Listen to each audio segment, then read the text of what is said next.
Europe 1 Soir. 19h, 21h, Pierre de Villeneuve.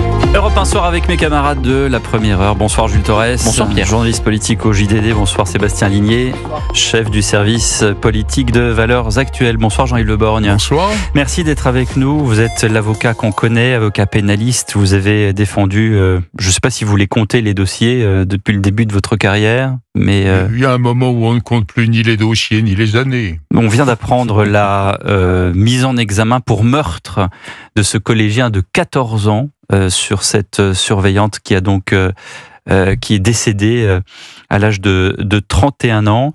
On va dans quelques instants écouter un camarade du prévenu qui va nous donner peut-être un début de portrait psychologique de ce jeune Quentin, mais d'abord, puisque ça vient de tomber, ce collégien mis en examen pour meurtre à l'âge de 14 ans, on sait qu'il encourt une peine de 20 ans de prison du fait de sa minorité.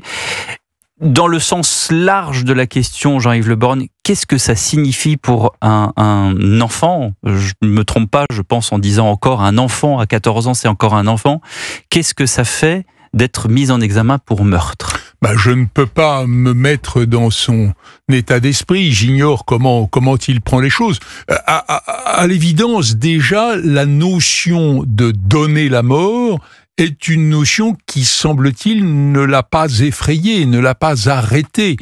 Alors, d'après ce qu'a dit le procureur de Chaumont, en effet, sur les premiers éléments de sa garde à vue. Oui, il semblait qu'il voulait donner la mort, d'où cette mise en examen pour meurtre, pour homicide volontaire, qui me paraît normal. Il voulait surveiller un surveillant, n'importe lequel. Oui, voilà. Mais justement, cette idée de donner la mort à un surveillant, n'importe lequel, interroge quand même. On se pose la question de savoir si ce garçon est tout à fait équilibré. Bon, je sais que le procureur a aussi dit que les premiers examens psychiatriques l'avaient considéré comme normal. On verra par la suite des choses, puisque d'autres examens seront effectués. Cela étant, ce qui me paraît le plus extraordinaire, c'est qu'un enfant, parce que je suis d'accord avec vous, Pierre de Villeneuve, c'est un enfant à 14 ans.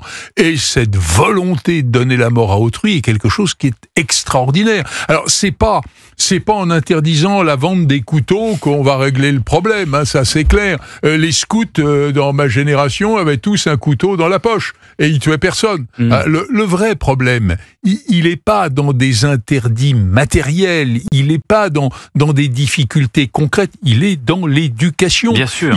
Il y a un phénomène, le tu ne tueras point est quand même quelque chose qu'il faut inscrire dans les esprits. Alors si on me dit que c'est une prescription religieuse, je dirais d'accord, oui, à l'origine, mais au fond, elle est passée dans la morale républicaine, cette prescription-là, de telle sorte que le vrai problème, c'est la faillite de l'éducation. Et également celle des parents. Je voudrais qu'on écoute un ami de Quentin qui le côtoyait dans son lycée, qui le côtoyait aussi lors de parties de jeux vidéo. Alors attention, on prend beaucoup de pincettes en écoutant ce témoignage. Ça n'est d'abord qu'un témoignage. Il est au micro de Mélina Fachin, la correspondante d'Europe 1 dans l'Est, et qui s'est rendue devant le collège Françoise Dolto. Mais évidemment, d'après les éléments qu'a donné le procureur, on a bien compris que c'était un adolescent qui jouait aux jeux vidéo, qui était fasciné par la mort, qui était fasciné par les personnages les plus sombres de certains jeux vidéo violents et séries télévisées violentes. Je vous propose donc d'écouter ce jeune homme, ami de Quentin. C'était plutôt une ambiance un peu triste, pas trop bien, il y a des gens qui pleuraient, du coup voilà quoi. À midi on a fait une minute de silence pour rappel à sa mémoire, et que c'était une personne très gentille, très adorable. Et tu es en quelle classe ? Je suis en classe de 3e, dans la classe de Quentin. Donc tu le connaissais ? Oui, je le connaissais, c'était un de mes meilleurs potes. Quand j'ai vu que Quentin s'est fait arrêter, j'y croyais pas, je pensais pas qu'il aurait fait ça. C'était un bon élève. Il n'y avait pas de problème, on discutait, on travaillait tous les deux. Je sentais très bien qu'il me disait des trucs, par exemple, il jouait à des jeux violents. Moi, des fois, je joue à Fortnite, mais dès que ça commence à m'énerver, je coupe direct. Alors que lui, ça l'a énervé, il casse tout, quoi, en fait. Bon, voilà, ça l'énervait, il casse tout, ça veut pas dire qu'on tue quelqu'un, mais bon, voilà, il y avait ce tempérament qui, visiblement, était... Jean-Yves Le Borgne, qu'est-ce Qu'est-ce qu'on peut dire là-dessus ? Je pense que s'il y a une mesure à prendre, parce que évidemment dans des tragédies de ce genre, on se dit que fait l'État ? Quelle est la mesure à prendre ? Il faut que le législateur intervienne. C'est lui donner peut-être un pouvoir qu'il n'a pas, que d'interdire ou d'empêcher ce genre de situation épouvantable. En revanche, l'idée qu'on donne à des gamins des téléphones sur lesquels il y a des spectacles qu'on ne contrôle pas, que les parents ne contrôlent pas, ne peuvent pas contrôler, même s'ils en ont l'intention, que les éducateurs ne contrôlent pas non plus. Là, il y a peut-être un problème. Moi, l'idée que on interdise l'accès à ces jeux qui visiblement sont porteurs d'idées noires et totalement déstructurantes pour un enfant, ça ne me choquerait pas. Alors, c'est censé être le cas, normalement. C'est censé être le cas. Aujourd'hui, il y a des restrictions, des catégories d'âge dans les jeux vidéo en fonction du degré de violence. En fait, la réalité, on sait très bien. Nous, on l'a connu plus jeune. C'est-à-dire que les parents, à Noël, ils l'achètent à la place de leur enfant. Et c'est comme les films interdits de moins de 16 ans. Les fameux et puis le fameux pictogrammes. Tu cliques, dites que vous avez plus de 18 ans. On c'est pour ça que je pense qu'au fond, la question, c'est pas est-ce qu'il faut interdire les réseaux sociaux, est-ce que les films, les séries, les jeux vidéo, le téléphone peut provoquer chez certains des accès de violence comme ça. Je pense que c'est la question de l'âge. C'est à partir de quand est-ce qu'on donne accès à des jeunes enfants chez qui, on le sait, les études l'ont montré, le cerveau n'est pas encore totalement constitué jusqu'à l'âge de 12-13 ans. Est-ce qu'à cet âge-là, on peut les exposer à des images de violence qui peuvent provoquer chez certains des pulsions ? Moi, je pense que tous ces réseaux, ces jeux vidéo, ces films, ce sont des catalyseurs qui peuvent allumer une mèche qui existe déjà en réalité. Moi, honnêtement, j'ai du mal à croire. On va faire confiance aux experts psychologiques. C'est difficile. Mais j'ai du mal à mais on a le droit de se poser la question. J'ai du mal à croire que cet homme, et je vous invite vraiment à lire les conclusions des enquêteurs qui sont assez affolantes. C'est-à-dire qu'ils ont face à lui un jeune homme de 14 ans qui n'exprime aucun remords. Aucun. Qui dit qu'il n'a aucun grief contre la surveillante, qui nous dit finalement oui, alors j'étais pas content contre les surveillants en général, parce que une d'entre elles m'avait réprimé pendant que j'embrassais ma petite copine. À l'intérieur de l'établissement. À l'intérieur de l'établissement. Et donc, ce serait ça le mobile. Tous les collégiens de France. Donc on a du mal à croire que cet homme soit complètement sain d'esprit, parce qu'en plus, d'habitude, on connaît ces profils de jeunes en général. Ce sont des jeunes qui sont socialement exclus ou qui ont des problèmes dans le cercle familial. Chez cet enfant-là, il n'y a absolument rien de ça. Il avait une petite copine, il avait des amis, il avait un cercle familial. Oui, mais alors justement, j'ai peur que ça vienne d'autre part. Jean-Yves Le Borgne, c'est intéressant, mais c'est le fameux Jekyll et Hyde. Moi, vous en avez connu des profils comme ça. Mais bien sûr, j'en ai connu beaucoup. Je dirais même qu'il y a chez la quasi-totalité des criminels une dimension psychiatrique. Alors elle n'est pas toujours de nature à abolir la responsabilité, ni même à la diminuer dans le sens du code pénal d'une manière forte. Mais je pense qu'un homme normal et un enfant normal, je suis content que ce soit pas moi qui l'ai dit, parce que on taxe un peu les avocats de vouloir toujours soutenir l'irresponsabilité. Je pense que il y a probablement une difficulté. D'ailleurs, j'entendais sur un plateau télévisé quelqu'un qui soutenait, un psychiatre qui soutenait la probable difficulté de nature pathologique qu'il faudrait repérer. Cela étant, comme on ne peut pas guérir la maladie psychiatrique, il faut se poser la question de savoir quels sont les éléments matériels qu'il faudrait juguler ou en tout cas contrôler, et je pense que il faut que les parents s'habituent à ne pas donner ces appareils qui laissent la possibilité d'accéder à quelque chose qu'on ne contrôle pas.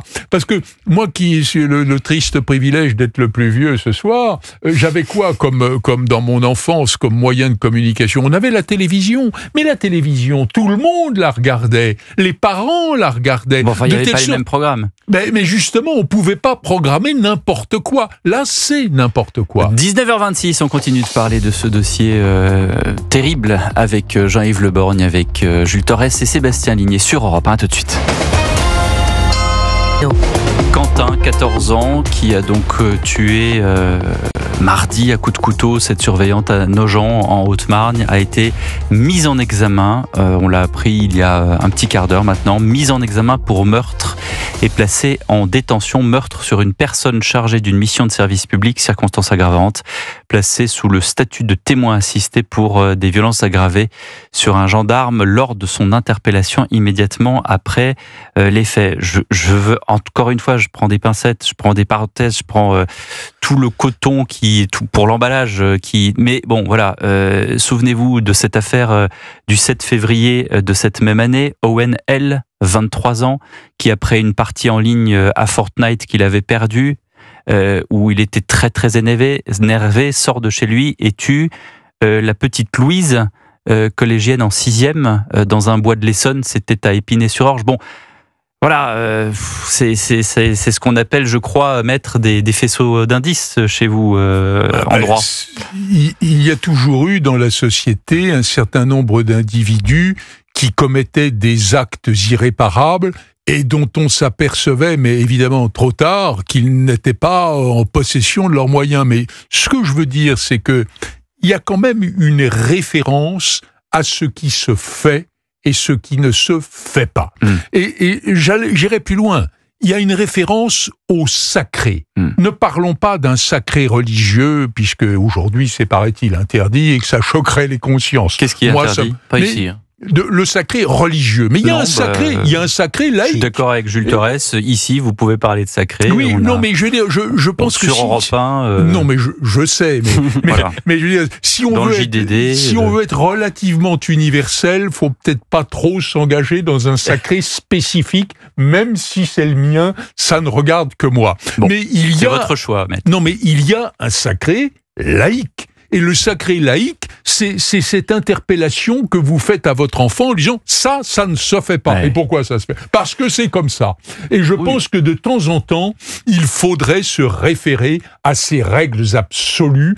Mais finalement, la liberté, c'est bien, mais la liberté ne peut pas aller jusqu'à déboulonner ces éléments fondamentaux que sont les règles sociales. Oui, je dirais, bon, les 10 commandements, oublions, si vous voulez, d'où ils viennent. Oui, mais il y a quand même des éléments qui sont sacrés et qui doivent être respectés. Jules Torres, moi j'ai beaucoup de mal à parler de sujet puisque je ne perçois pas tout de suite de responsables. Bien souvent dans les faits divers ou de société qu'on a à commenter, on a des responsables, qu'ils soient politiques, juridiques, migratoires. Là, bon, j'ai un peu du mal à comprendre comment un enfant de 14 ans, certes, se met à aller tuer une surveillante. La seule explication que j'aurais, c'est que depuis 40 ans, il n'y a pas eu cette transmission, ce relais d'une morale, de sacré laïque, vous dites, moi je parle de plutôt de sacré français, c'est-à-dire qu'on a des valeurs dans notre pays, des valeurs d'autorité, des valeurs de transmission, des valeurs de respect, une sorte de morale élémentaire. Et le problème, et je pense que c'est celui-là, c'est que depuis 40 ans, on a complètement détruit cette transmission-là et cette valeur si française. Et c'est sans doute ça le problème, et j'ai l'impression que vous partagez plutôt ce constat. Mais tout à fait. Je considère, si vous voulez, que s'il y a une cause dans ces débordements, dans ces divagations criminelles, c'est peut-être parce que l'arrêt qui est intégré, si vous voulez, le fait que la pulsion n'est pas conduite jusqu'à son terme, parce qu'il y a quelque chose qui m'arrête, parce que j'ai intégré la règle. Mais la règle, on ne l'enseigne pas. Il est interdit d'interdire. Oui, mais c'est justement ce qu'il faut peut-être faire cesser. C'est qu'il y a finalement un certain nombre d'interdits qui ne sont que la philosophie de base du vivre ensemble et qu'il faut l'enseigner. Alors, si on ne veut pas que ce soit les aumôniers qui l'enseignent, que des laïcs l'enseignent, qu'on dise qu'il y a, c'est pour ça que je parlais de sacré laïque, pour ne pas faire en sorte pour pas qu'une religion confisque la morale. On peut parler de les professeurs pourraient le faire évidemment, mais enfin il y a quand même le premier maillon de la chaîne. C'est quand même les parents. Enfin, je veux dire, moi j'ai pas d'enfant, ce qu'on disait tout à l'heure. Je parle sous votre contrôle, mais enfin, si. Mais vous avez été enfant. Évidemment, enfin moi j'ai fait des bêtises dans ma vie, des bêtises extrêmement minimes par rapport à ce dont on parle, mais justement avec des bêtises minimes, j'ai pris des claques dans la gueule, il faut dire les mots. Et aujourd'hui, mais ça participe aussi. Là, on rentre dans un débat, Sébastien Ligné, est-ce que des claques, non, mais on comprend très rapidement, c'est-à-dire qu'on met tout de suite des barrières morales à son enfant. Mais c'est surtout qu'on ne connaît pas le dossier, Sébastien Ligné, c'est-à-dire que aujourd'hui on ne sait pas si ce gamin était peut-être être un ange à la maison et peut-être qu'il ne s'est jamais rien passé en fait. Ou enfin, s'il a été exclu 2 fois d'un établissement, j'ai du mal à croire qu'il ait jamais fait une bêtise de sa vie. Il y a ce copain qui dit très volontiers qu'il cassait tout quand il perdait une partie. Bon, voilà, ça c'est un premier indice qu'on a. C'est le tout premier. Il a été exclu d'établissement. Dans une procédure où il y a un secret de l'instruction, et je parle sous votre contrôle, Jean-Yves Le Borgne, où c'est difficile d'avoir aussi des choses vérifiées. Est-ce que ce gamin dit vrai? Ça, c'est toujours pareil. Que vaut un témoignage comme celui-ci qu'on a entendu à la radio devant un tribunal, Maître Le Borgne?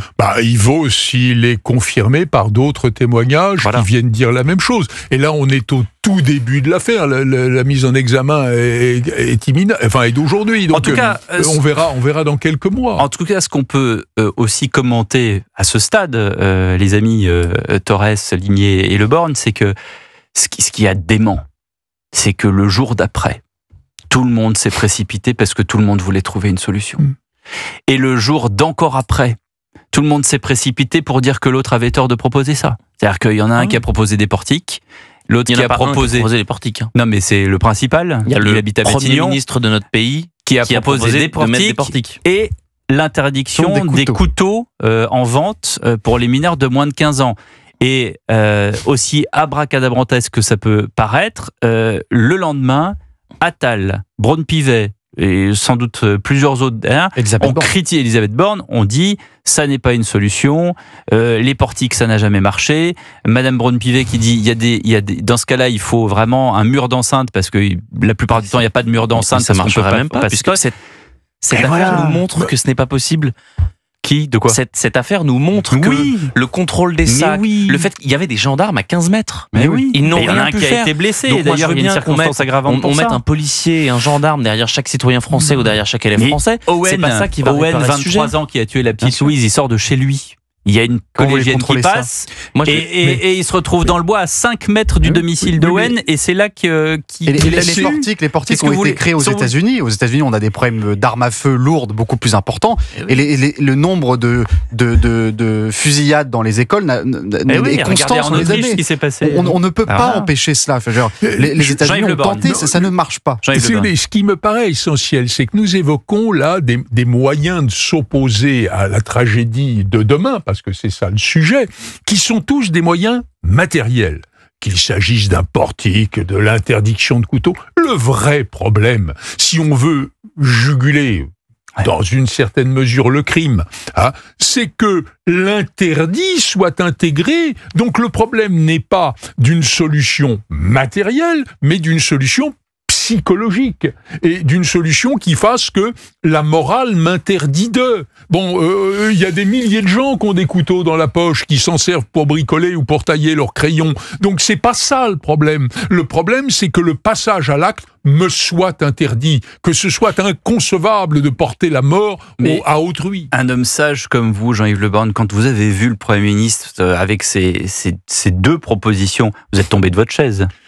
Disons que j'ai trouvé ça un peu dérisoire, et puis surtout l'abandon le fait que le réflexe soit dans cette proposition matérielle et non pas dans un appel à la conscience et non pas dans un appel à la morale, ça c'est un problème. Et je pense que le véritable sujet, c'est pas les portiques, c'est l'enseignement de la morale. Merci Jean-Yves Le Borgne d'avoir été avec nous en direct ce soir sur Europe 1. Sachez que la semaine prochaine, votre radio préférée réunit la grande famille Europe 1. Semaine exceptionnelle, venez rencontrer vos animateurs, découvrez comment les journalistes travaillent et préparent l'information libre que vous entendez, assister aux émissions, pénétrer dans les coulisses, célébrer les succès d'Europe 1, entrer dans la grande famille Europe 1. Pour en savoir plus, rendez-vous maintenant sur europe1.fr, rubrique Club Europe 1. A tout de suite dans Europe 1 Soir avec Jules Torres, Sébastien Ligné. On continue de parler de l'actualité du jour. A tout de suite.